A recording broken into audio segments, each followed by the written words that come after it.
Buenas noches. Entonces, bienvenidos a la última clase y la última videoconferencia de la materia de Economía Internacional. Hoy tenemos como invitado a Rodrigo Alfonso Morales López. Rodrigo. Y la videoconferencia tiene el título El potencial del comercio intracentroamericano para contrarrestar los efectos de la crisis del COVID-19.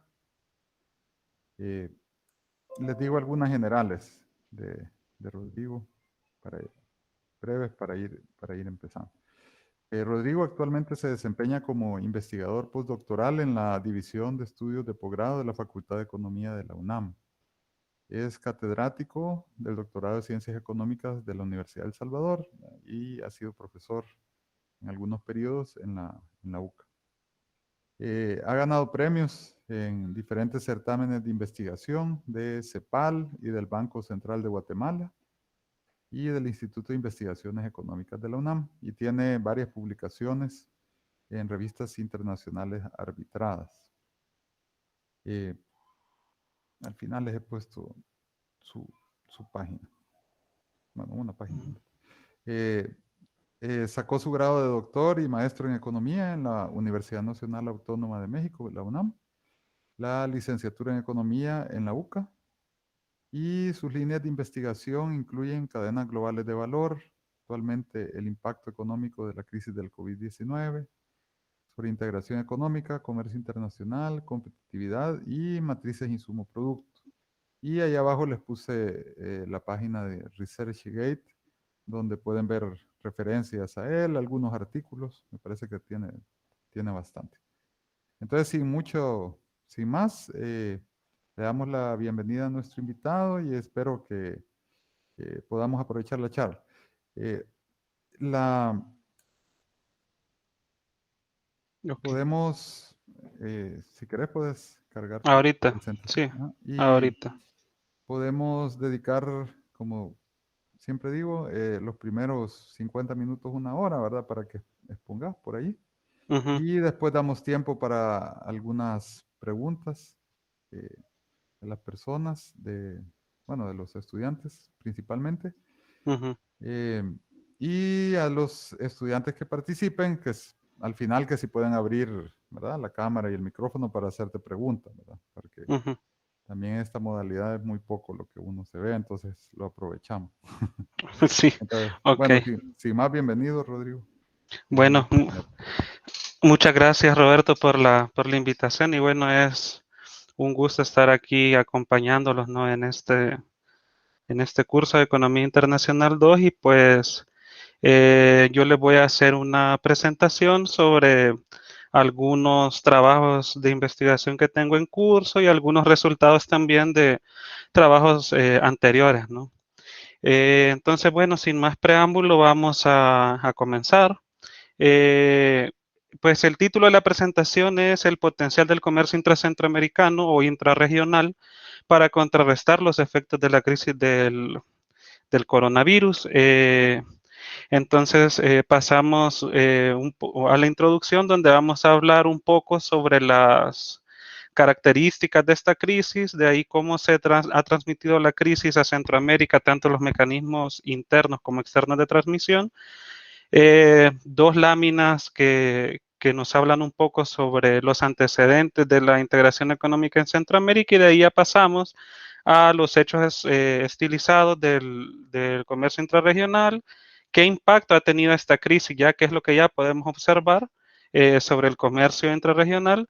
Y de ahí vamos a hablar un poco sobre dos efectos, digamos, entre comillas, dinámicos que tiene el comercio intrarregional en las economías de Centroamérica. No vamos son varios efectos, pero nos vamos a concentrar en la generación de valor agregado e inserción en cadenas de valor y en la diversificación de la canasta exportadora.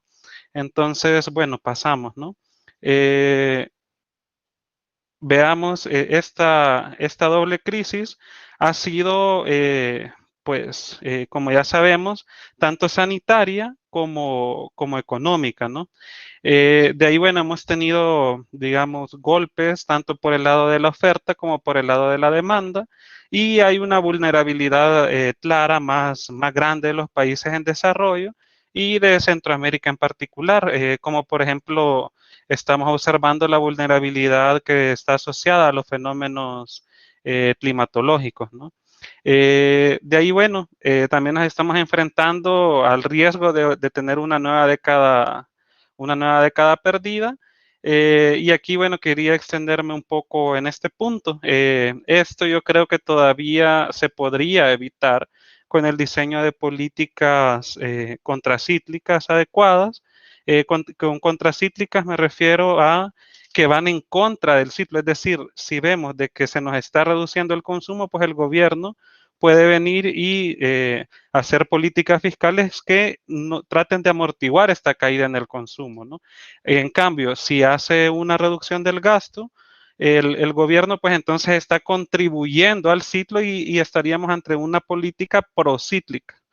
Y bueno, pero no solo eso, ¿no? Sino que también hay que pensar en el largo plazo y también podríamos estar ante una oportunidad para modificar la pauta de desarrollo mediante pactos al interior de los países o de la región que persigan un crecimiento más, digamos, sostenible, incluyente, ¿no?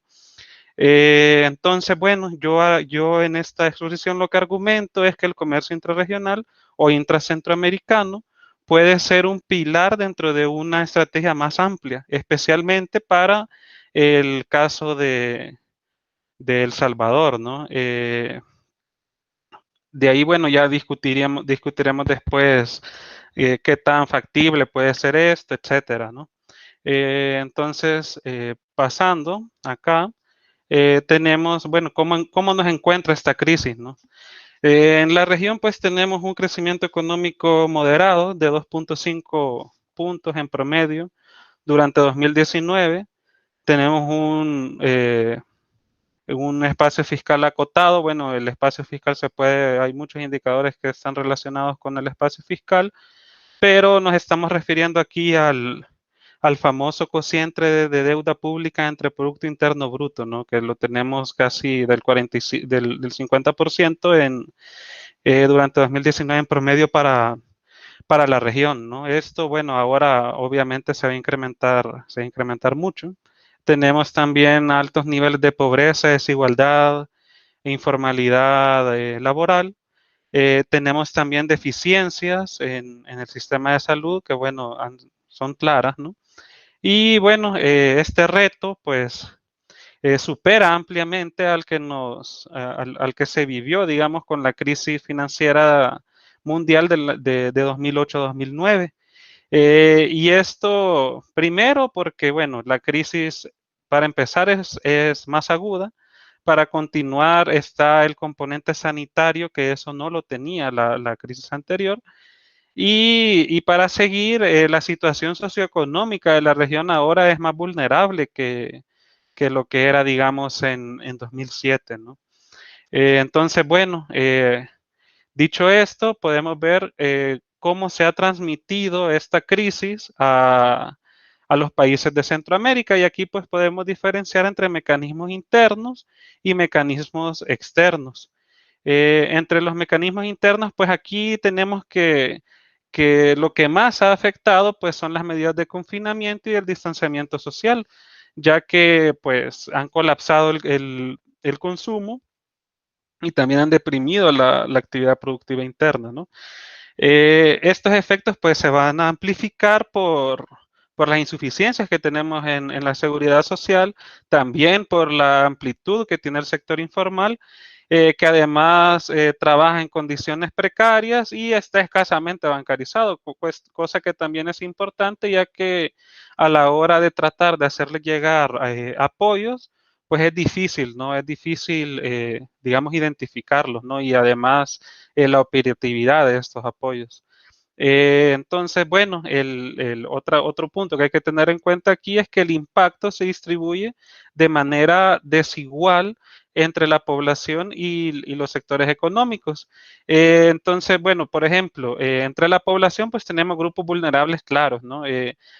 Para empezar tenemos las mujeres, los trabajadores informales, niños, adolescentes, indígenas, afrodescendientes, migrantes, entre otros, y en los sectores económicos, pues ahí también tenemos de que la afectación está siendo más grande, por ejemplo, en el sector de hoteles y restaurantes, en el sector de turismo en general, etcétera, ¿no? Y también claramente en los sectores donde hay más trabajadores informales, ¿no?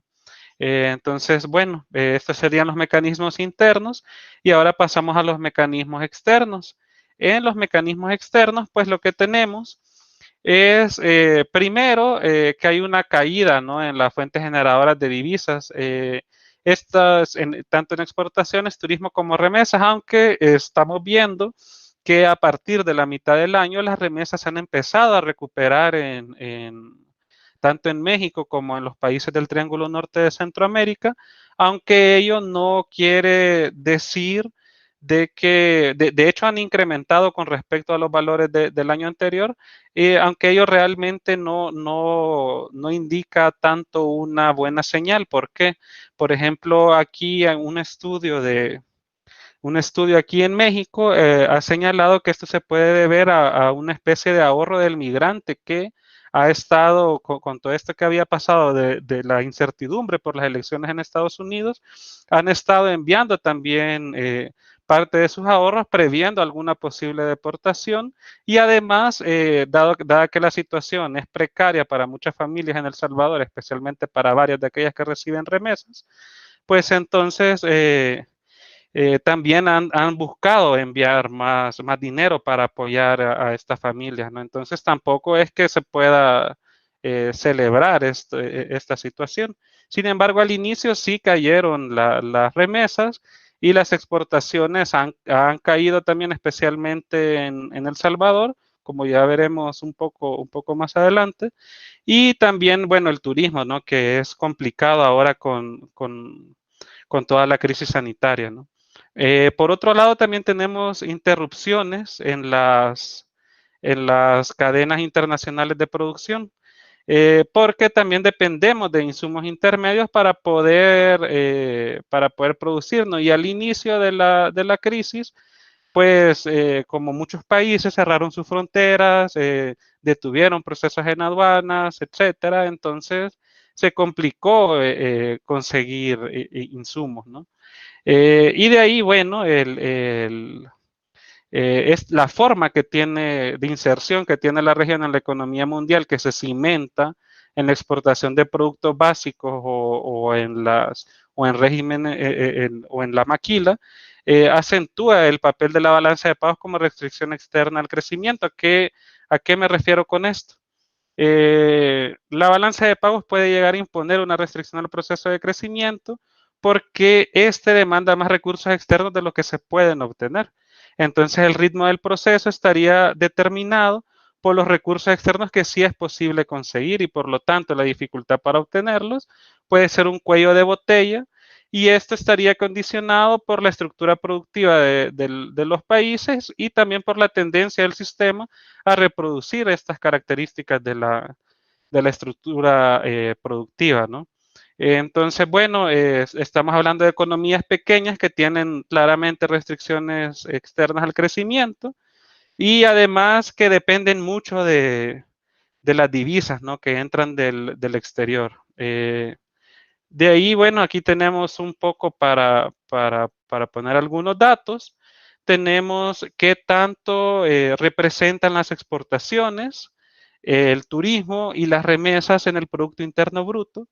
Tenemos, si vemos la primera columna, tenemos que en el caso de las exportaciones, en todos los países tiene un peso mayor que en el promedio de América Latina. Y bueno, los países que más tienen, donde más es importante es en Honduras, en Nicaragua y en Panamá, ¿no?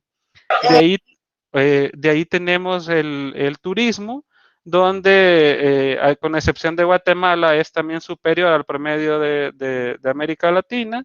Y tenemos las remesas, donde vemos que realmente solo son relevantes para los países del Triángulo Norte y para Nicaragua, ya que Costa Rica y Panamá incluso a veces son no son receptores de remesas, sino que son de los países que envían, ¿no? de manera neta.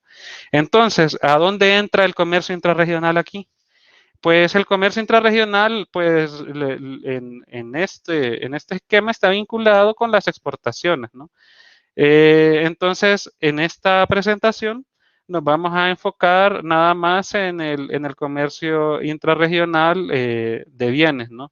Es decir, qué tanto exporta cada país de Centroamérica hacia la misma región. De ahí, bueno, para hablarles un poco de la integración económica en Centroamérica, pues tenemos que en 1960 se ratificó bueno, mejor dicho, en 1960 fue el primer Tratado General de Integración Económica que dio origen a un proceso de industrialización que se basó en la famosa ISI, ¿no? En el famoso Industrialización por Sustitución de Importaciones, supuestamente con líneas que venían desde la CEPAL, ¿no? De las ideas de Raúl Prebisch. Sin embargo, bueno, aquí no vamos a entrar en detalle, pero debido a diversos factores económicos y políticos, el proceso entró en crisis en la década de los 80 y bueno, sobre esto podríamos platicar más, pero no es el objetivo, pero digamos que el problema estuvo de entrada, ¿no? Desde el diseño de este modelo, ¿no? De industrialización por sustitución de importaciones, donde en realidad a la hora de llevar a la práctica las ideas que tenía la CEPAL, pues prevalecieron intereses particulares y también intereses de Estados Unidos, ¿no? Entonces, bueno, ya en la década de los 80, muchos países de Centroamérica tuvieron conflictos armados, incluso crisis políticas, y ya a inicios de la década de los 90, el proceso de integración se lanzó nuevamente. Y entre uno de los principales objetivos de este relanzamiento de la integración era insertar competitivamente a los países centroamericanos en la economía mundial, o sea, que estaba en línea con lo que se estaba, digamos, recetando para los países en esa época, ¿no? Lo que venían los lineamientos del consenso de Washington y también que estaban recomendando liberalización comercial indiscriminada, apertura externa, etcétera, ¿no? De ahí tenemos, bueno, algunas críticas, ¿no? La primera podría ser que está anclado a un modelo económico agotado. Como podemos ver, la idea, o sea, al contrario del modelo de los 60, la idea de esto es que la integración regional sirviera para que Centroamérica pudiera insertarse de mejor manera en la economía mundial. Ahora bien, realmente ha funcionado este modelo económico. Es un modelo económico que trata de ser liderado por las exportaciones. Y entonces claramente ya a estas alturas podemos ver que es un modelo económico que está agotado, donde si lo vemos en términos de crecimiento económico y de crecimiento de las exportaciones, ahorita no ando aquí los datos, pero si los pudiéramos ver tendríamos que en el periodo que empieza en 1990, las exportaciones empiezan a crecer muchísimo más rápido de lo que crece el Producto Interno Bruto. Entonces uno dice, bueno, ¿y esto por qué es, no? Si se supone que las exportaciones son un componente del Producto Interno Bruto. Entonces, ¿cómo es que crecen tanto?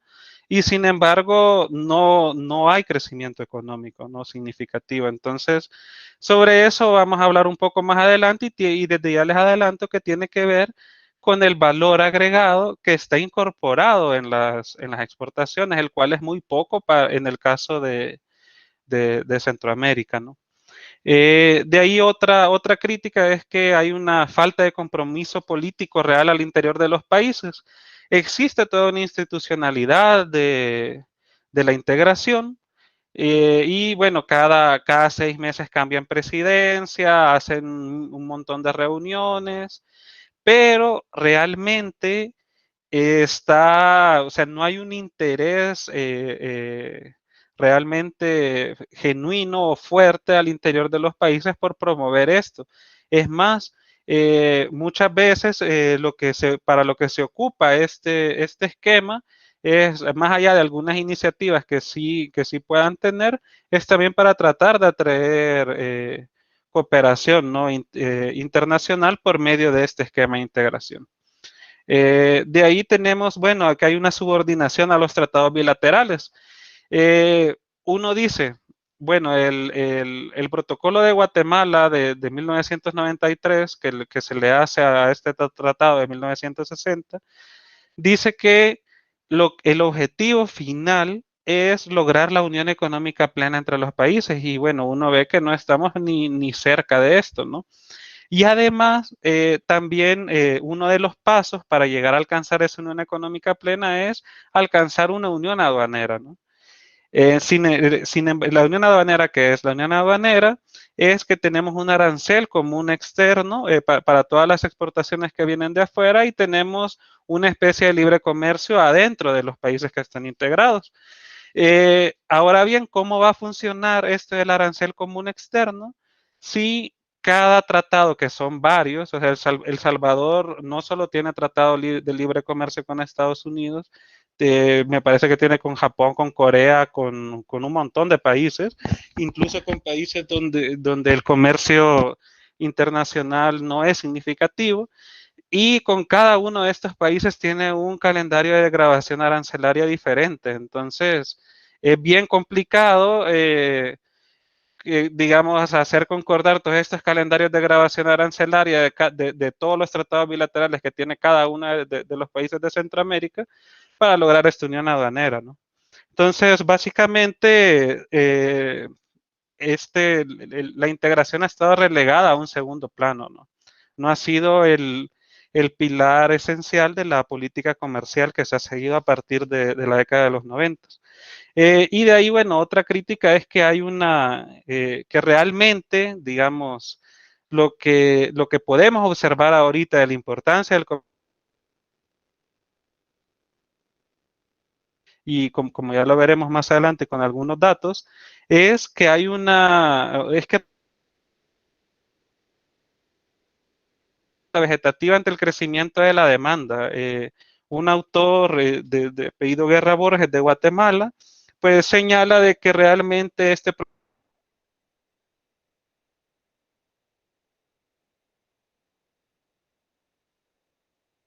se, se automaneje solo sin la intervención necesaria de los estados, ¿no? O del sistema de integración en general. De ahí, bueno, pasando, vamos a ver un poco sobre los hechos estilizados, ¿no? Aquí algunos datos. Bueno, para empezar, estos datos de comercio intrarregional, y aquí, bueno, antes de discutir un poco estos datos, quiero decir cómo es que se mide el comercio intrarregional. Pues es sencillo. Es las exportaciones, digamos, de El Salvador a Centroamérica, más las exportaciones de Guatemala a Centroamérica, más las exportaciones de Honduras a Centroamérica, etcétera, ¿no? Entonces, esa es la manera en la cual se mide el comercio intrarregional. Entonces, aquí, pues, tenemos de que tenemos dos indicadores. Uno es qué tanto pesa este comercio intrarregional en el PIB y qué tanto pesa en las exportaciones totales, ¿no? De toda la región. Y bueno, podemos ver de que en el periodo entre 1995 y 2017, en realidad no hay un aumento sustancial, ¿no? De la importancia del comercio intrarregional, tanto por el lado del PIB como por el lado de las exportaciones totales. Entonces, bueno, vemos un poco de alza, ¿no? A partir de como del 2009, en el caso del peso en las exportaciones aquí, en las exportaciones totales, pero es un alza muy, muy modesta, ¿no? Entonces, bueno, aquí en las barritas tenemos cuánto representa el comercio intrarregional en el PIB. Y este es el promedio para toda Centroamérica. Si viéramos un gráfico solo para el caso de El Salvador, tendríamos que entre 2010 y 2017 las exportaciones llegaron a representar el 9.7% del PIB, ¿no? En el caso de El Salvador. Entonces, digamos que para el caso de El Salvador, este tipo de comercio es un poco más relevante, ¿no? De ahí, bueno, vamos a que aquí ya justamente sobre eso vamos a hablar un poco. Y aquí tenemos qué tanto contribuye cada país al comercio intrarregional. Aquí estos son datos de 2005 a 2017 y tenemos de que Guatemala, El Salvador y Costa Rica son los principales exportadores y El Salvador, Guatemala y Honduras son los principales importadores. Y podemos observar de manera clara también que falta una mayor integración de Honduras, Nicaragua y Panamá en el comercio intrarregional. Y es que de hecho, una buena parte del comercio intrarregional ocurre entre los intercambios hechos entre Guatemala y El Salvador. Como dato adicional, pues tenemos de que en 2007 los flujos bilaterales de comercio entre estos dos países llegaron a representar el 18% del comercio intrarregional total. Es decir, que el del comercio intrarregional son las relaciones comerciales bilaterales entre Guatemala y El Salvador. De ahí, bueno, tenemos ahora qué tanto representa qué tanto representa las exportaciones dirigidas hacia la región y Estados Unidos en las exportaciones totales, ¿no? Tenemos, por ejemplo, perdón, voy a agarrar aquí un lápiz. Tenemos aquí el caso de, perdón.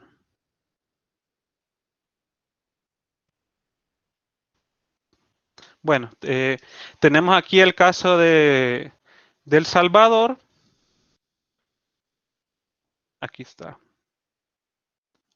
Tenemos aquí el caso de El Salvador, donde tenemos de que es el país donde las exportaciones a Centroamérica tienen una mayor importancia. Es el 38% de las exportaciones dirigidas hacia Centroamérica. Perdón, el 38% de las exportaciones totales fueron dirigidas hacia Centroamérica y el 46% hacia Estados Unidos. Es decir, tenemos aquí, no hay mucha diferencia, ¿no? Y si viéramos estos datos nada más para el comercio sin la maquila, entonces tendríamos que no solo para El Salvador, sino para la mayoría de países, Centroamérica es el principal socio comercial que tenemos, excluyendo este tipo de regímenes, ¿no? Productivos. De ahí, bueno, pasamos a la siguiente. Pasamos a la siguiente. Y aquí pues tenemos,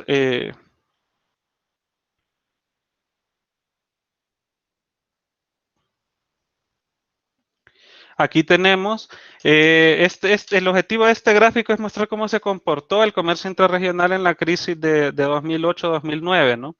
Tenemos que para el caso de El Salvador, la caída de las exportaciones hacia Centroamérica fue ligeramente menor en el año 2009 que la caída de las exportaciones dirigidas hacia Estados Unidos. En el caso del Centroamérica en su conjunto, tenemos de que mostraron valores similares, ¿no?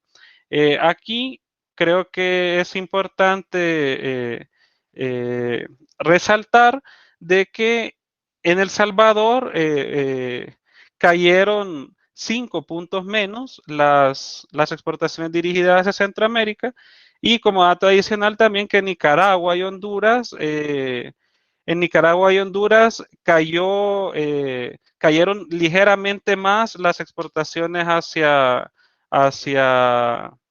Centroamérica, pero en Guatemala, Costa Rica y Panamá cayeron más las exportaciones hacia Estados Unidos, ¿no? Eso, pues no están aquí los datos, pero así aconteció. Entonces, bueno, uno hasta acá uno hasta acá dice,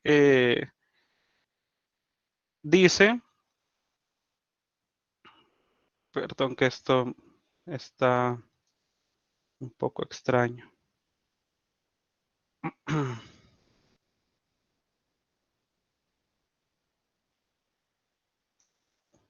Ahí está. Aquí hasta acá uno dice, bueno, entonces todavía no parece tan claro, ¿no? Cómo es que el comercio intrarregional puede ayudar digamos, a contrarrestar un poco el impacto negativo de la crisis. Vamos a ver ahora cómo ha impactado la crisis y después vamos a discutir un poco sobre esto. Aquí tenemos la tasa de crecimiento interanual, es decir, comparada con el mismo periodo para el año 2019. Y podemos ver que tanto en el caso de El Salvador como de Guatemala, aquí las líneas celestes son las importaciones y las líneas más azules son las exportaciones. Entonces podemos ver tanto como en el caso de El Salvador y Guatemala, las exportaciones hacia Centroamérica han caído un poco menos. Y lo mismo ha pasado con las importaciones. Las importaciones desde Centroamérica, tanto que hace El Salvador como Guatemala, también han caído menos, ¿no? Entonces podemos ver que en el caso de estos dos países, las exportaciones han mostrado una mayor resiliencia, tanto por el lado de la oferta, como por el lado de la demanda de importaciones. Y bueno, esto también aquí conviene observar que el sector exportador de El Salvador ha sido más afectado que el de Guatemala. Y de hecho ha sido el más afectado de toda la región. Tanto en las exportaciones que van hacia Centroamérica como en las que van a Estados Unidos. ¿A qué se puede deber esto? Pues yo creo que esto falta analizarlo un poco más, pero yo me iría primero por la composición de la canasta exportadora de El Salvador. En el caso de Costa Rica, por ejemplo, o Nicaragua, se han visto beneficiados por el banano, que ha aumentado su precio considerablemente durante este año, y el oro, que también ha aumentado su precio durante este año, que es un producto importante para las exportaciones nicaragüenses. Pero bueno, digamos, aparte de esta composición, otro factor que definitivamente influye es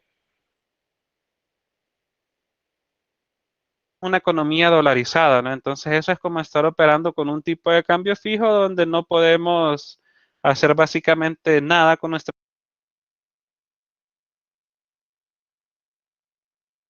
Hola, ¿me escuchan? Se está cortando de vez en cuando, poquito. Ah, ok, pero ahorita sí escuchan, ¿no? Sí, ahorita sí. Ok, ok. Entonces, el hecho de tener una economía dolarizada, pues también repercute, ¿no? Sobre esto, sobre este comportamiento. Eh,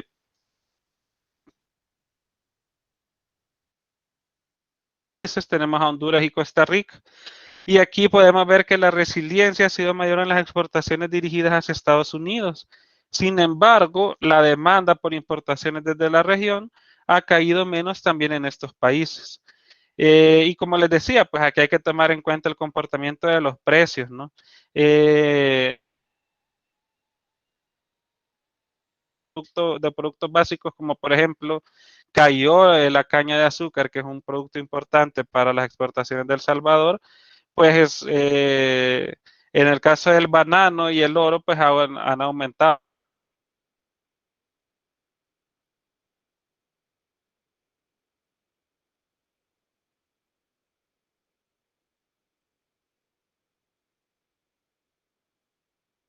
Servido como un amortiguador del impacto, pues para empezar la crisis no ha acabado, ¿no?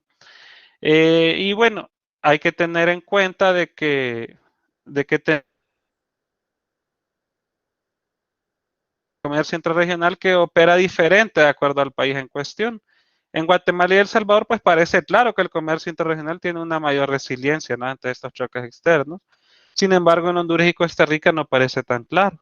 Ahora bien, el comercio intrarregional también es capaz de generar efectos dinámicos al interior de la economía y aquí es donde yo creo que viene la potencialidad de este comercio para poder amortiguar de alguna manera los efectos nocivos de la crisis, ¿no?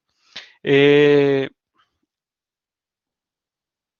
Entonces, bueno, entre estos, digamos, efectos dinámicos que tiene el comercio intrarregional, se puede citar la generación de valor agregado, inserción en cadenas globales de valor, la diversificación de la canasta exportadora, la competitividad, el mayores encadenamientos con la economía interna, mayores encadenamientos con la economía regional.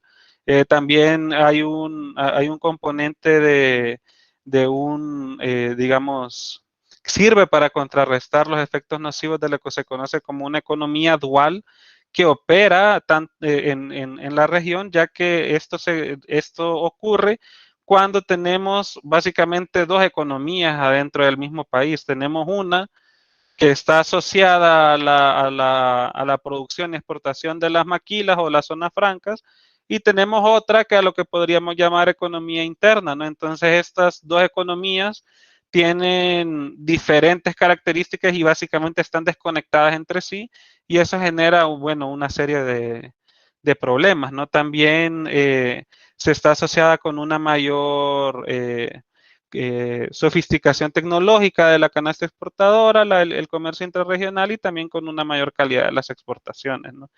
Pero aquí en esta presentación nos vamos a centrar en la generación de valor agregado e inserción en las cadenas y en la diversificación de la canasta exportadora.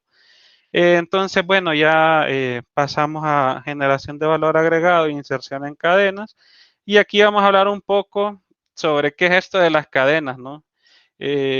Bueno, primero tenemos de que es un conjunto de procesos productivos o actividades necesarias para que un producto o servicio recorra todas las etapas de la producción, desde que se concibe hasta que llega al consumidor final.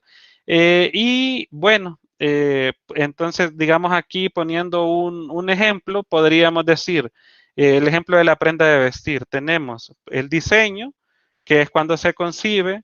De ahí tenemos la manufactura, ¿no? De la prenda de vestir, que es cuando, digamos, se produce, y de ahí tenemos la distribución y el mercadeo, ¿no? Digamos que esta sería toda la cadena de una prenda, la cadena de producción o de valor de una prenda de vestir. Entonces, en cada una de estas etapas ahora, con la fragmentación internacional de la producción, se tiende a realizarse en diferentes países. Y entonces el valor agregado que cada uno de los países le pone al producto final, pues equivale al pago de los factores de producción empleados, es decir, a la masa salarial, al excedente bruto de explotación, etcétera, ¿no? De ahí tenemos, bueno, tenemos un esquemita aquí de cómo es una cadena global de valor. Tenemos un caso de tres países, ¿no? Tenemos acá que el país 1 paga al capital y al trabajo y produce insumos intermedios. De ahí tenemos que esos insumos intermedios son utilizados por el país 2 y se unen con otros insumos intermedios que son producidos en el país 2. Y de ahí tenemos que el país 3 también hace esos insumos y utiliza los insumos que vienen del país 2 y del país 1 y llega a producir ya el bien final. Volviendo, digamos, a un ejemplo textil, tenemos, por ejemplo, hilo, tela y camisa, ¿no? Entonces, por ponerles un ejemplo, el país 1 hace el hilo, el país 2 usa el hilo para hacer la tela y el país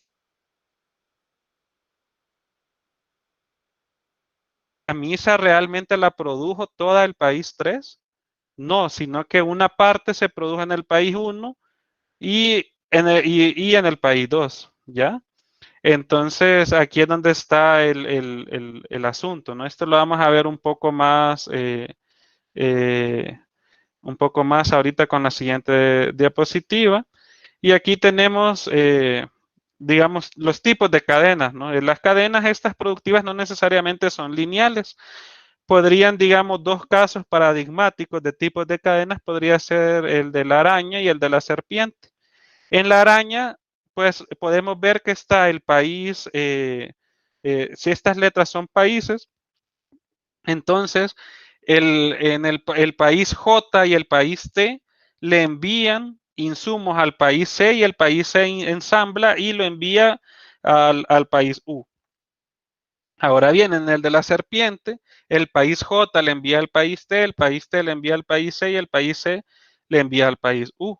Entonces el de la serpiente es un poco más lineal y el otro hay una especie de hub donde llegan todos los insumos y de ahí sale el producto final, ¿no? Aquí tenemos, si se fijan, tenemos líneas, punteadas, ¿ya? Y tenemos las líneas, digamos, rectas. Vaya, las líneas rectas es lo que uno podría encontrar en las estadísticas de comercio exterior, ¿no? A nivel bruto. Entonces, por ejemplo, en este caso, tenemos que el país J envía, en el caso de la araña, ¿no? Tenemos que el país J envía al país C 50 en exportaciones brutas, el país T envía al país C 20 en exportaciones brutas, ¿ya? Y de ahí el país C envía al país U 100 en exportaciones brutas. Entonces, si uno suma todas las exportaciones brutas del país J, T y el C, eso me da 170, ¿no? Ahora bien, realmente ahí podemos ver de que en las exportaciones del país C van contabilizadas también el valor que se añadió en el país J y en el país T, ¿no? Entonces las líneas punteadas es ya lo que se transfiere directamente de valor agregado. Entonces el país T le envía 20 al país U indirectamente por C, el país C envía 30 directamente y el país J envía 50 indirectamente a través del país C, ¿no? Entonces tenemos acá 30 más 50 más 20 tenemos 100. Entonces 100 es realmente el valor de todo el producto, pero en las estadísticas comerciales estaríamos contabilizando 170, ¿no? En el caso de las serpientes es exactamente lo mismo. Tenemos solo que es lineal, ¿no? No pasa de JC, sino que pasa de JT y de T pasa a C, ¿no? Sobre esto, pues ya vemos un poco más adelante, igual si tienen alguna duda. Entonces, bueno, ahora viene esta curva de la sonrisa, ¿no? Esta curva de la sonrisa es famosa porque trata de como explicar cuáles son las fases que generan mayor valor agregado dentro de una cadena productiva. Entonces tenemos que la fase de manufactura, ensamblaje y servicios estandarizados, que es lo que está ahí como etapa 3, es la que genera menor valor agregado, ¿no? Entonces, que justamente la que, digamos, si aquí tuviéramos, esto fuera la industria de prendas de vestir o textil, tenemos lo que les decía, el diseño genera mayor valor agregado, de ahí a la hora de ensamblar o hacer la prenda en la maquila, pues es muy poco, y de ahí ya a la hora de la publicidad, el manejo de marca, logística, etc.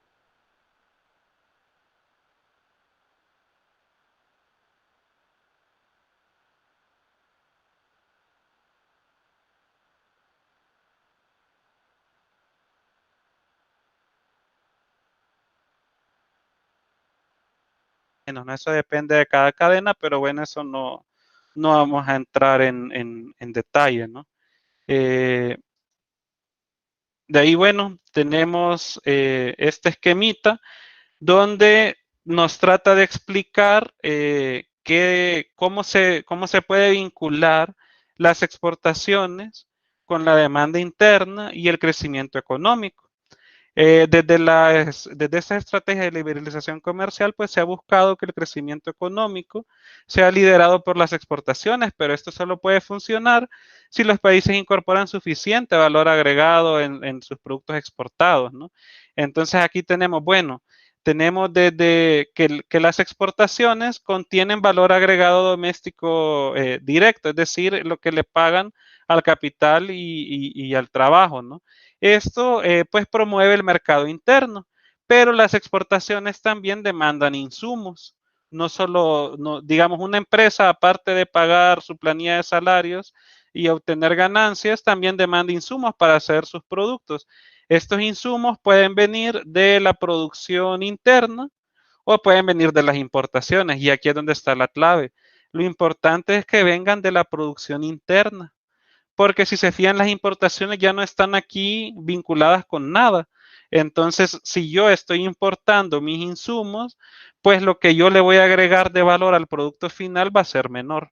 Entonces, pero si vienen de producción interna, también promueven el mercado interno. Y esto a su vez promueve el crecimiento. Y el crecimiento, dada la ley de Verdon, que esto nos dice que un incremento en la tasa de crecimiento de la producción manufacturera conduce a un aumento de la productividad del trabajo dentro del mismo sector. Esto debido al proceso de aprendizaje que se deriva de una división del trabajo y una especialización mayor, y también a las economías de escala, ¿no? Provenientes de la incorporación del progreso técnico y la mecanización de las actividades productivas. Entonces, dada la ley de Verdon, sube la productividad, y la productividad hace que suban las exportaciones y se genera, digamos, y también la productividad hace que suban los salarios, lo cual repercute en el mercado interno. Entonces, aquí estaríamos generando una especie de círculo virtuoso donde las exportaciones sí pueden fomentar el crecimiento económico, pero ¿cuál es la clave? La clave es incorporar valor agregado doméstico en las exportaciones, es decir, utilizar al mínimo insumos provenientes del extranjero y además tratar de vincular las exportaciones con el resto de la economía, porque de nada me sirve solo pagar salarios, que además es mano de obra barata, que es lo único que el país se queda, por ejemplo, con el esquema de la maquila, y entonces esas exportaciones no van a servir para promover el crecimiento, porque para empezar no utilizan insumos provenientes tienden a no utilizar insumos provenientes del país o de la región, y además pagan bajos salarios, ¿no? Entonces ese, digamos, es el tipo de exportaciones que literalmente no nos conviene, ¿no? Ahora bien, ¿cómo podemos medir esto? Bueno, hay varias maneras, ¿no? Yo les voy a hablar brevemente sobre dos. ¿Cómo podríamos analizarlo con datos brutos comerciales? Pues hay que hacer una revisión bibliográfica del proceso de producción. Se tiene que elaborar un esquema para diferenciar las fases del proceso productivo. Se hace una revisión bibliográfica del comercio intrarregional de la cadena que queremos analizar, y luego podemos proceder a elaborar una clasificación comercial de acuerdo a las etapas de la cadena que estamos analizando. Por ejemplo, yo aquí estoy trabajando con este método para hacer unos análisis de cadenas basadas en recursos naturales. Y aquí hemos construido esta clasificación donde tenemos, ese es el número de subpartidas del sistema armonizado, que el sistema armonizado es una clasificación que se utilizan en las aduanas para ver, ellos la utilizan para ver qué tanto arancel cobrarle a determinado producto, ¿no? Es decir, bueno, aquí me viene este cosmético, entonces, ¿a dónde lo meto? ¿No? Entonces hay gente que se dedica a eso, y este sistema armonizado tiene 5,000 tipos bueno, un poco más de 5,000 tipos de productos, ¿no? Entonces, de los 5,423 identificamos que pertenecen a la cadena del hierro y el acero. Y ahí tenemos las fases de la cadena del hierro y el acero, que es una transformación de materias primas, ¿no? Tenemos los minerales y concentrados, que es básicamente lo que se saca de la mina. De ahí tenemos el arrabio y las aleaciones, que es una especie de pre-hierro, digamos. De ahí tenemos el acero y hierro fundido, y de ahí tenemos ya los productos laminados de acero, los productos terminados de acero y los productos de uso final. Entonces, teniendo esta clasificación, nosotros podemos estudiar los datos de comercio y podemos decir, bueno, este país está en esta etapa de la cadena, ¿no? Y en estas cadenas que son de recursos naturales, las últimas etapas son las que generan o las que agregan mayor valor, ¿no? Entonces, este sería un método, pero en esta presentación voy a centrarme en los resultados que he obtenido con el método de utilizar matrices insumo-producto. No voy a ahondar aquí sobre qué es la matriz insumo-producto o cómo se utiliza porque no alcanza el tiempo, pero a grandes rasgos de lo que se trata es, bueno, yo tengo, digamos, El Salvador exportó 1000 hacia Estados Unidos, ¿no? Ese es el valor que tienen las exportaciones. Pero ahora bien, este valor se puede descomponer en 3 grandes grupos. En el valor que está contenido en la exportación de bienes finales, en el valor que está contenido en las cadenas simples y en el valor que está contenido en las cadenas complejas. ¿A qué nos referimos con cadenas simples? Las cadenas simples se identifican porque el valor agregado solo cruza una vez la frontera, ¿ya? Es decir, El Salvador manda a Estados Unidos un producto terminado o un insumo, y ese insumo no sale de la frontera de Estados Unidos para ser procesado posteriormente en otro país. En cambio, en las cadenas complejas, el valor pasa 2 veces las fronteras. Es decir, El Salvador puede enviar un insumo a Estados Unidos y Estados Unidos puede utilizarlo para producir sus propias exportaciones que van hacia cualquier otro país. O si no, es valor agregado que proviene del extranjero, es decir, insumos importados que utiliza El Salvador para producir sus exportaciones hacia Estados Unidos, y ahí ya tendríamos que, dado que primero entra El Salvador y después va del Salvador a Estados Unidos, ya tendríamos 2 cruces de fronteras, ¿no? Entonces, digamos que así se tipifica. En los primeros 2 casos solo tenemos valor agregado doméstico. Y en las cadenas complejas, pues tenemos valor agregado doméstico y valor agregado extranjero, ¿no? Este tema, pues, es amplio y yo solo quería poner aquí el esquemita como para ubicarnos un poco, ¿no? Aquí, bueno, ya pasando al tema de los datos, pues tenemos, en este primer gráfico, tenemos la participación del valor agregado doméstico en las exportaciones hacia la región de Estados Unidos. Y aquí tenemos de que es, ya contando todo el valor agregado doméstico, pues tenemos de que las exportaciones hacia Centroamérica incorporan menos de las que van dirigidas hacia Estados Unidos. Lo mismo pasa en el caso de Costa Rica. Sin embargo, cuando vemos la participación de este valor agregado doméstico, pero ya de estas cadenas que son complejas, ya lo que podríamos denominar como cadenas globales de valor, pues ahí sí tenemos claras diferencias, ¿no? Por ejemplo, aquí estaríamos diciendo que en el año 2015 El Salvador, de cada $100 que exportó de este tipo de exportaciones vinculadas a estas cadenas complejas, solo $5 fueron producidos en El Salvador, ¿ya? Entonces, pues podemos ver una brecha amplia, ¿no? También. Entonces, esto significa que las exportaciones vinculadas a cadenas que van dirigidas hacia la región incorporan mucho más valor agregado que las que van dirigidas hacia Estados Unidos, ¿no? Y de ahí, pues tenemos básicamente lo mismo para el caso de Costa Rica, aunque la brecha es menor, ¿no? Aquí tenemos el mismo gráfico anterior, solo para el caso del sector textil, y pues podemos ver que incluso la brecha es mayor tanto para El Salvador como para Costa Rica, ¿no? Es decir, que exportamos muy poco valor agregado, ¿no? En este tipo de exportaciones vinculadas a cadenas. Y bueno, esto lo que nos quiere decir es que estamos mejor, nuestras exportaciones que están vinculadas, que están insertadas en este tipo de cadenas, son más favorables o promueven más el crecimiento por este esquema que veíamos, las que van dirigidas hacia Centroamérica de las que van dirigidas hacia Estados Unidos. De ahí, bueno, pasamos a hablar un poco sobre la diversificación de la canasta exportadora. Y aquí lo que tenemos es de que, bueno, hay la diversificación, pues, se refiere a qué tanto, digamos, no dependo yo de un solo producto, ¿no? Como el modelo monoexportador, ¿no? Donde antes, pues, dependíamos totalmente del café, por ejemplo, ¿no? Entonces, bueno, se entiende que es mejor depender de más productos que de menos, ¿no?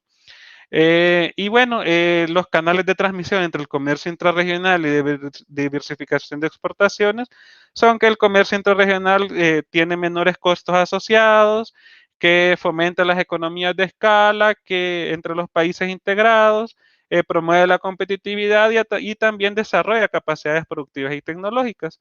Podemos identificar dos tipos de diversificación. La relacionada, que promueve derrames tecnológicos y fortalece capacidades productivas y tecnológicas, y la no relacionada, que puede funcionar como un mecanismo de amortiguación entre las crisis económicas, que es justamente el tema que nos atañe. Entonces, ¿a qué exactamente me refiero con diversificación relacionada? Vaya, digamos que yo tengo todo el sector de química y farmacia, ¿no? Entonces, ese sector tiene muchos productos adentro. Si yo tengo una diversificación alta dentro de ese sector, pues estaría hablando de una diversificación relacionada porque se trata de productos que pertenecen al mismo grupo. Y la diversificación no relacionada es, bueno, ¿qué tanto me diversifico entre la química y farmacia, los alimentos, los textiles, eh, los productos eléctricos, electrónicos, etcétera? ¿No? Es decir, ¿qué tanta es la diversificación ya entre sectores? Entonces, bueno, pasando un poco a los datos, aquí tenemos la diversificación total de la canasta exportadora entre el 90 y el 2015. Y este es el índice de Tail. Este índice es de concentración, que es, digamos, el opuesto a diversificación. Entonces, entre más alto es el número, indica mayor concentración y por ende menor diversificación. Entonces, aquí podemos ver que tanto para el caso de El Salvador como para el caso de Costa Rica, los niveles de diversificación exportadora son más altos en las exportaciones que van dirigidas hacia Centroamérica. ¿Ya? Ahora bien, tenemos de que lo que se puede considerar, hay como una especie de escala aquí, ¿no? Que esto, bueno, se construyó en un artículo que salió antes, y digamos que entre 0 y 33 se consideraría que estamos ante una canasta exportadora diversificada. Y sin embargo, vemos de que o sea, de que en ninguno de los casos realmente estamos ante una canasta diversificada, ni de las exportaciones que van hacia El Salvador, ni de las exportaciones que van hacia Centroamérica. Más sin embargo, el grado de concentración es más elevado en las exportaciones que van dirigidas hacia Estados Unidos, ¿no? Aquí tenemos ya la diversificación relacionada. Entonces aquí pues también tenemos mayores niveles de diversificación relacionada en las exportaciones que van dirigidas hacia Centroamérica, tanto para el caso de El Salvador como para el caso de Costa Rica. Y aquí tenemos la diversificación no relacionada, donde pasa exactamente lo mismo. Aquí vemos un quiebre importante, que esto tiene que ver con el manejo de la base Comtrade, que aquí en el año 2005 ya incluye la maquila. Y bueno, aquí podemos ver un caso donde al incluir la maquila, pues nos sube, ¿no? Claramente el nivel de diversificación no relacionada. Y este nivel de diversificación no relacionada, pues es importante, pues porque es la que nos ayuda también a amortiguar de mejor manera los shocks externos. Por ejemplo, si el shock me va a afectar mis exportaciones no, por decirles algo, de textiles, pero si yo no si yo tengo diversificado y bueno, sí exporto textiles, pero también exporto alimentos, también exporto otro montón de tipos de productos, pues entonces voy a poder amortiguar de mejor manera el impacto. Y pues aquí tendríamos un caso donde claramente las exportaciones hacia Centroamérica pueden o tienen el potencial de amortiguar de mejor manera estos impactos ocasionados por las crisis. De ahí, bueno, como les decía, hay otros efectos dinámicos, aquí los enlisto, pero ya no vamos a hablar de ellos. Y de ahí ya pasamos a las conclusiones. En las conclusiones, bueno, en el primer punto tenemos que el comercio interregional pues presenta distintas características entre los países centroamericanos. Y aquí pues es más importante para Guatemala y El Salvador claramente, y los demás países tienen un margen para involucrarse más, ¿no? Incluso Guatemala y El Salvador podrían aumentar su participación si propiciaran más el comercio con los demás países. También tenemos que el fomento al comercio intrarregional puede ser un pilar fundamental de una estrategia de recuperación más amplia y que con las políticas adecuadas el comercio intrarregional podría fortalecer su papel como un mecanismo contracíclico para las crisis venideras. Aquí, pues, en las crisis económicas hay varios planos temporales y a veces se tiende a pensar solo en el corto plazo, pero también es importante pensar en el futuro y pues el fomento al comercio intrarregional debería ser una arista de un plan más estructurado que incluya, por ejemplo, un pacto fiscal o mecanismos de estabilización automática como los seguros de desempleo que tienen algunos países desarrollados, ¿no? De ahí, bueno, en el cuarto punto tenemos que el tema es especialmente importante para el caso de El Salvador. Vemos cómo en El Salvador es donde más pesa este tipo de comercio, entonces por lo tanto esperaríamos que sea uno de los países que más debería de liderar este tipo de iniciativas, más sin embargo, pues hemos visto con el nuevo gobierno un retroceso en este plano, ¿no? Eh, de ahí, bueno, hay que repensar también el esquema de la integración.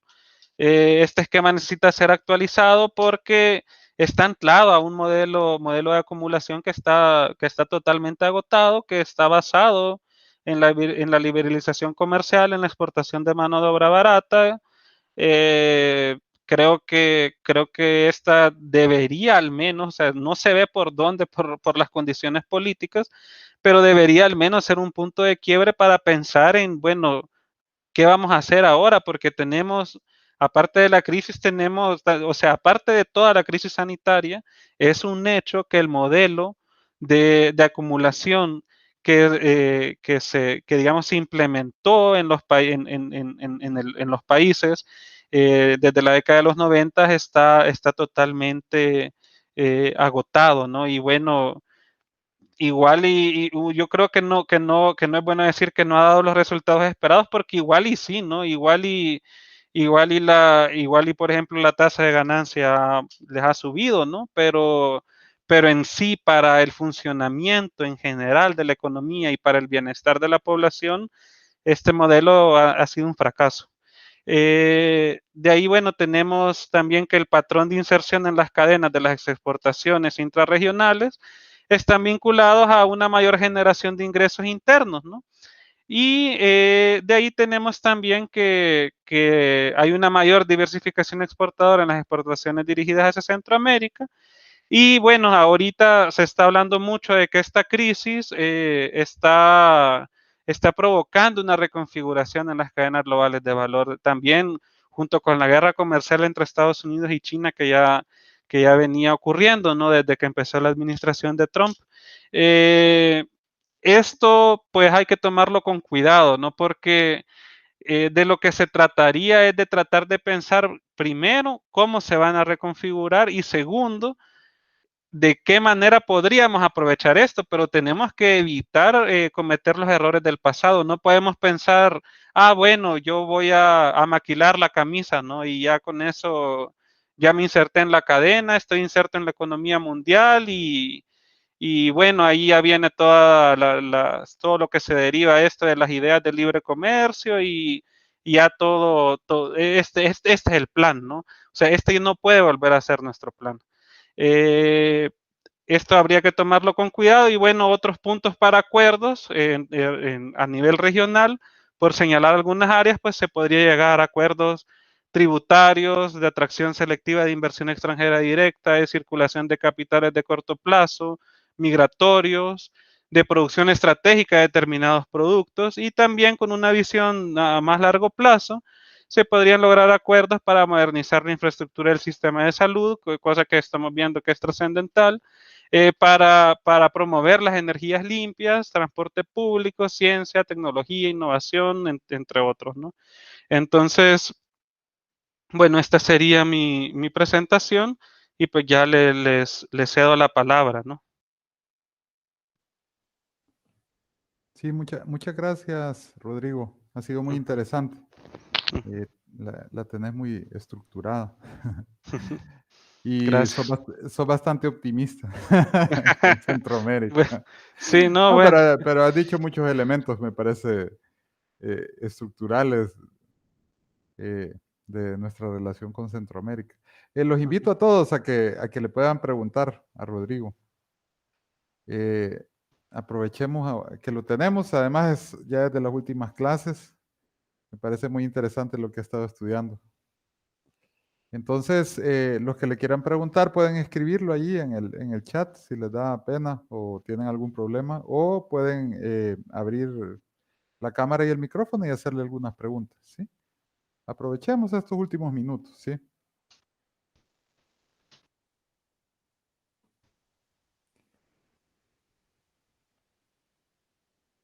Este, te iba, te iba a comentar en lo que se anima alguno. Ujú, Es, no sé, a mí tal vez el dato que me impresionó de los últimos años ujú, es, porque había parado, ¿verdad? En estar analizando los datos de, de unos años, ujú, era como un cambio bastante abrupto en la penetración de China, sobre todo por importaciones, ¿verdad? ujú, ujú, O sea, me impresionó, ¿verdad? O sea, incluso daba algunos años por ahí, usando el Comtrade ujú, que en un par de años llegó incluso a superar el déficit que tenemos con China, el que tenemos con Estados Unidos, que si no me equivoco es el más grande. ujú, Entonces, no sé si has logrado echarle una mirada también a eso, porque eso me parece interesante, ¿verdad? ujú, El tema de la integración, por ejemplo, con los tratados que vos señalabas, ¿verdad? Cómo los tratados pueden también influir en eso, ¿verdad? En las relaciones de la ujú, integración. Y bueno, y en el caso de China que no tenemos tratado, pero también, ¿verdad? Bueno, si lo has hecho, pues yo sé ujú. que es como los últimos años. Sí, bueno, lo de China, ¿no? De hecho, justamente para Centroamérica no he visto los datos como tal, pero sí he visto, sí estoy al tanto de que hay una penetración fuerte de insumos intermedios. ¿Y por qué? Porque lo que sí he hecho es que justamente estoy trabajando en un artículo sobre la penetración que ha tenido China en los flujos comerciales de la zona de América del Norte. Mm. Y es impresionante, o sea, de hecho, por ahí, no los tengo ahorita a la mano, pero por ahí tengo unos gráficos donde uno puede ver, por ejemplo, de las exportaciones que hace México a Estados Unidos, qué tanto valor agregado viene de China y qué tanto valor agregado viene de Estados Unidos. Y desde que China entró a la OMC en el año 2001, el valor agregado de Estados Unidos viene así y el valor agregado de China viene así. Mm. Entonces, esa es básicamente o sea, de hecho hay el doctor Enrique Dussel de aquí de la UNAM, trabaja mucho estos temas de China y él dice de que básicamente aquí en la zona de América del Norte, China es el miembro no invitado, ¿no? Ah. De aquí de esta zona, ¿no? O Mm. sea, básicamente nadie lo invitó y se han metido solitos, ¿no? Y se meten a través de México. O sea, envían los insumos a Mm. México y México procesa y envía las exportaciones a Estados Unidos, ¿no? Mm. Y lo mismo ha estado pasando también específicamente con muchas materias primas del sector textil, en el caso de El Salvador, donde las importaciones van para arriba también provenientes de China, ¿no? Entonces China cada vez está logrando una porción, digamos que si tenemos un pastel, que son las exportaciones totales, ¿no? Entonces China cada vez está logrando una porción mayor de ese pastel y le está quitando participación a Estados Unidos, pero también le está quitando participación al propio país que está exportando. Por ejemplo, El Salvador, en vez de producir sus propios insumos o comprárselos incluso a la región, pues le va a salir más barato a muchas empresas importar desde China los insumos, ¿no? Y bueno, eso yo creo que a Trump no le interesaba mucho el CAFTA, ¿no? Pero igual y en el CAFTA también se está metiendo China, o sea, China utiliza Centroamérica para meter sus productos o su valor, ¿no? Su valor agregado a Estados Unidos, ¿no? Y lo mismo está haciendo con México, solo que aquí es mucho, o sea, es mucho más importante y creo que por eso le puso más atención a eso, pero definitivamente China está ocupando estos tratados para meter su valor agregado a Estados Unidos, ¿no? Ujú. Bueno, ¿se animan a hacer algunas preguntas para nuestro invitado?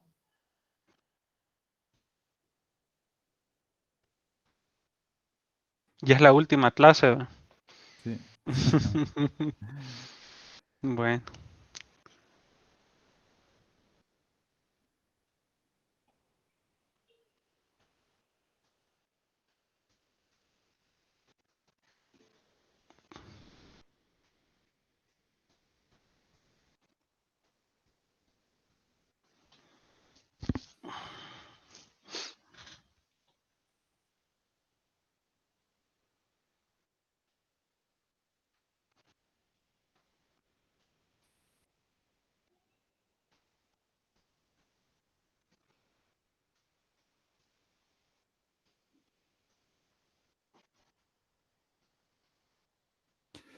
Bueno, aprovechen para que los últimos minutitos para preguntar.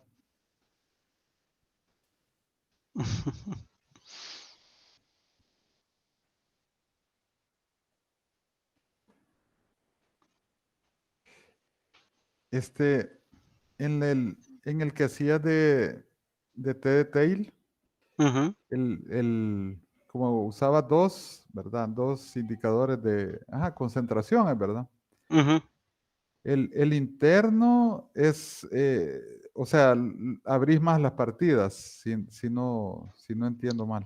Ajá, vaya, ahorita lo pongo Ajá. de nuevo.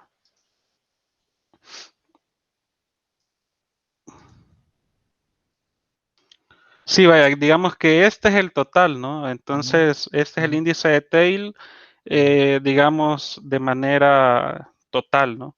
ujú, Eh, Más sin embargo, lo bueno del índice de tail, porque también está el de Herfindahl-Hirschman para calcular diversificación, ujú. lo bueno es que este se puede descomponer. Hay unas fórmulas ahí que permiten, ya habiendo calculado este indicador, Ah, descomponerlo en cuál es el que, o sea, cuál es el porcentaje, digamos, del indicador que se debe a una diversificación que es entre productos relacionados y cuál es el porcentaje de la diversificación que se debe a productos que no están relacionados entre sí, ¿no? Entonces, mm, de ujú, eso es de lo que se trata, pero este lo hice a nivel de 700 productos de la CUSI, ¿no? De este indicador. Pero se puede trabajar a mayor nivel de desagregación también sin ningún problema. Este es el between, es ujú, decir, que el que es entre, bueno, relacionado y el otro es el within, ¿no? Aquí creo que me equivoqué. Aquí este era el within y el otro era el between. Pero digamos que lo bueno de este indicador, primero, siento yo que el Herfindahl-Hirschman eh, tiende a arrojar valores muy altos a veces, ¿no? Entonces, mm, a veces es difícil saber realmente, o sea, comparar, ¿no? Pero me parece mm, que este indicador nos dice un poco más sobre el asunto y también la interpretación es mejor. Por ejemplo, la diversificación relacionada, la literatura la ubica con que puede llegar a ser un factor para contrarrestar shocks externos, ¿no? ujú, Ujú. ujú. Bueno, los últimos minutitos, anímense a hacer una pregunta, ¿verdad? Aprovechando a nuestro invitado. y en la última clase. Pueden ser de diferente tipo las preguntas, no tienen tampoco que ponerse que hagan una pregunta muy compleja.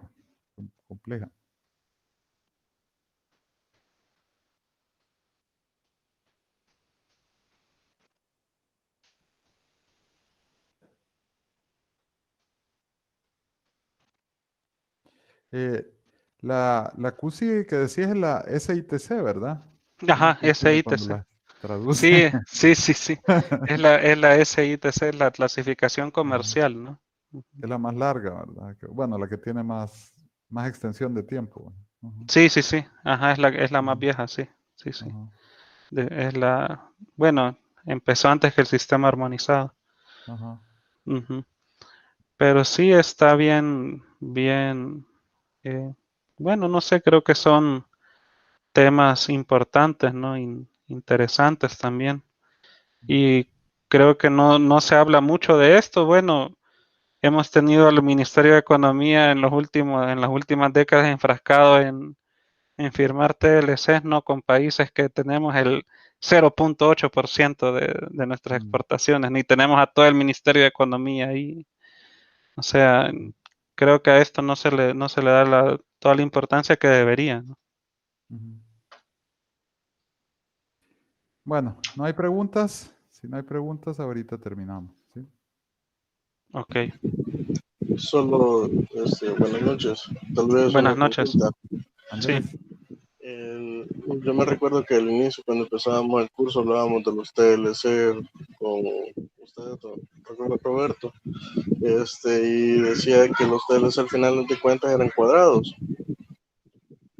en el sentido de que no teníamos unos TLCs que fueran al final, que pudiéramos decir, nosotros en este TLC podemos venir y decir, hagamos esto, hagamos un TLC con Guatemala que no sea conveniente para nosotros, por así decirlo, ¿verdad? Poniendo un ejemplo de un país. Y yo recuerdo que le puse el ejemplo de Colombia con respecto a lo que ellos habían hecho con Starbucks, que le habían pedido que el 50% de la producción de café que utilizara Starbucks tenía que ser nacional.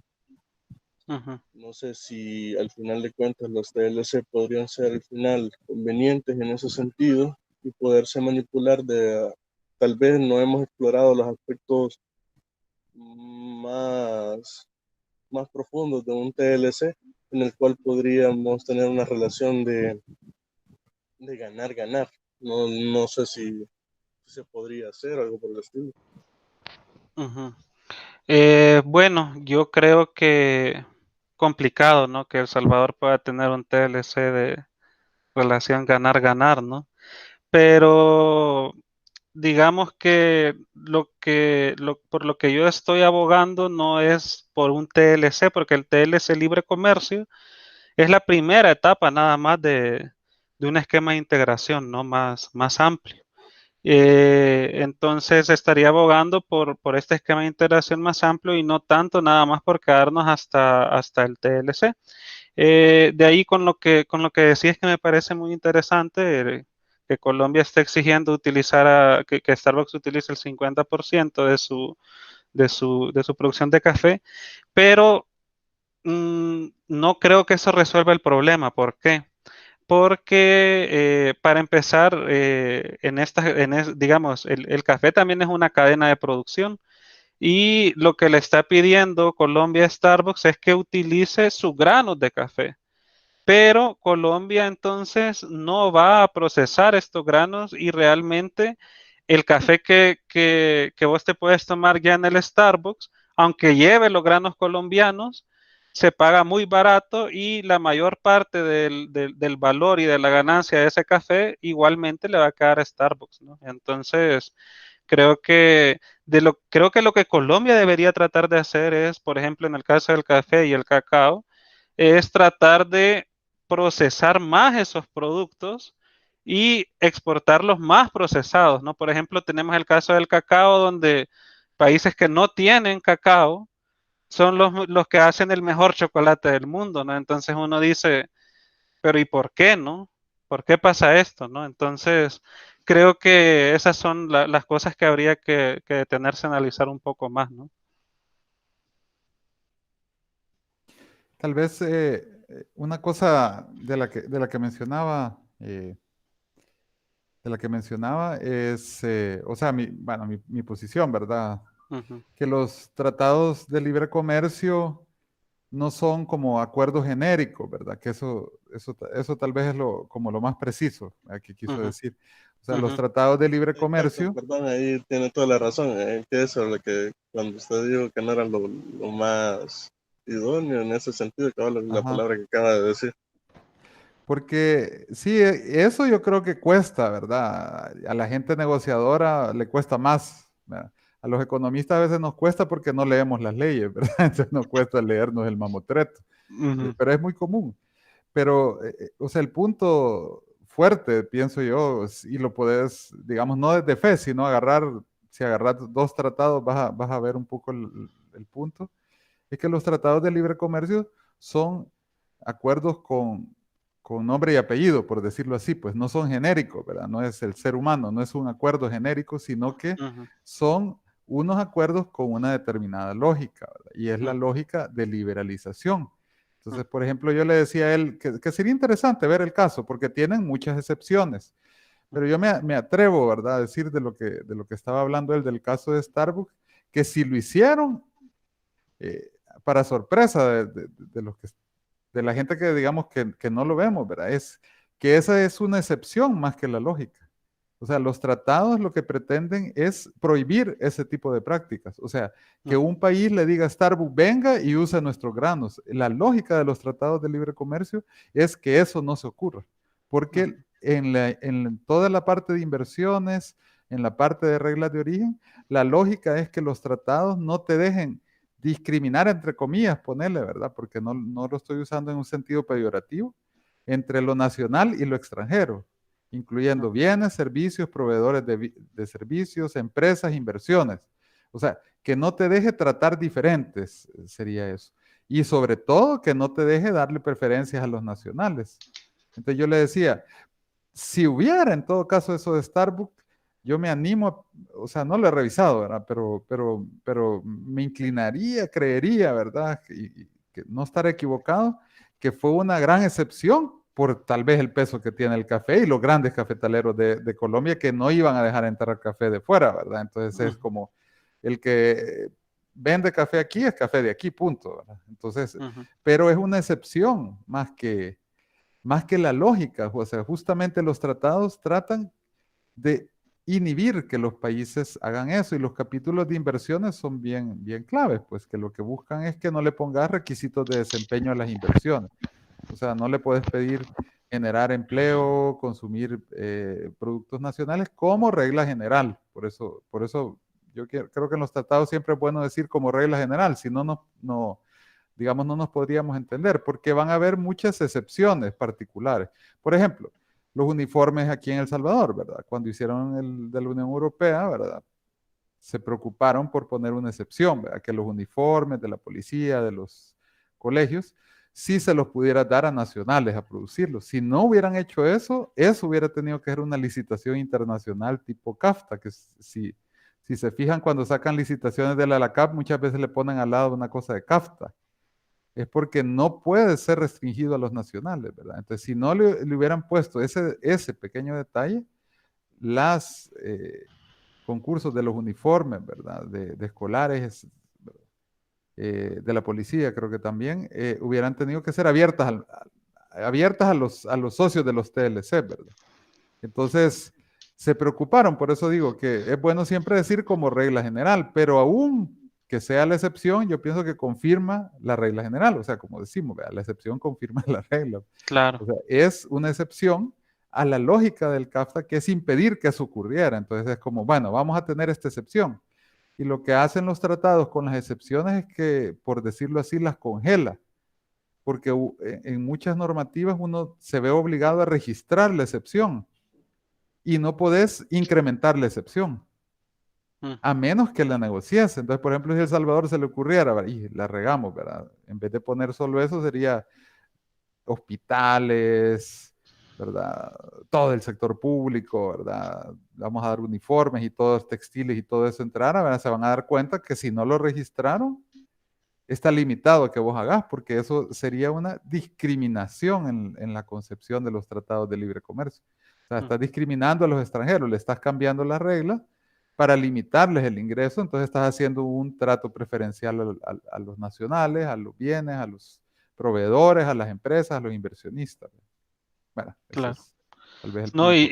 y quizás agregando un poco más, lo más probable también es que este tipo de excepciones a veces tienden a tener un límite temporal, ¿no? O sea, sí Ujú, está bien, ¿no? Pero 3 años, ¿no? ujú, O sí, 5, ¿no? Y bueno, yo en 5 no me voy a poner a la par ujú, de otros países, ¿no? ujú, Entonces, eso también, ujú. también suele pasar, ¿no? En Sí, los tratados. muchas arancelarias es eso en realidad, ¿verdad? Que tienen, o sea, está diferida la apertura, pero se va a abrir, ¿verdad? Ujú, Y el mínimo, pienso que es sectores que no se abren, ¿verdad?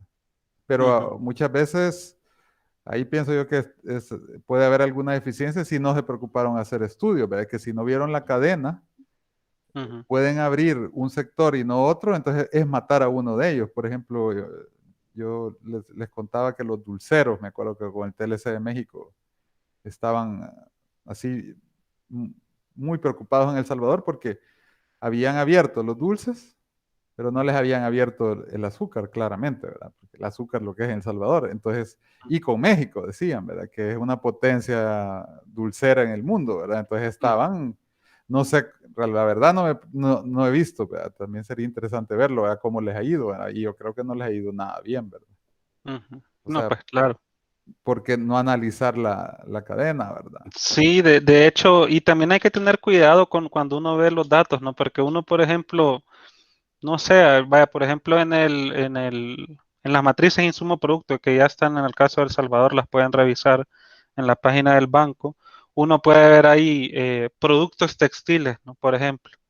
Pero ahora bien, dentro de ese grupo de productos hay insumos y productos terminados. Mm, Entonces, o sea, mm, todas estas cosas a la hora de hacer un tratado como estos, hay que analizarlas bien para tratar de obtener los mejores beneficios si es que se realiza este tratado, estos tratados. Aunque cuando vemos tratados que son, digamos, del Salvador con Estados Unidos, ¿no? Pues es muy difícil. Básicamente tendríamos que protegernos en todo, o sea, es decir, mm, no hacer el tratado para poder salir bien librados, ¿no? mm. Bueno, ¿tienen otra pregunta? Ya lo dejamos hasta acá. Bueno, muchas gracias, Rodrigo, por Bueno, tomarte ya el saben. tiempo de estar con nosotros y aquí con la materia de economía internacional. Y bueno, muchas gracias. Sí, un gusto entonces y bueno, mucha suerte a todos y gracias por la invitación también. Buenas noches y buen provecho Bueno, para todos. bueno, buenas noches. Nos Hasta luego. vemos.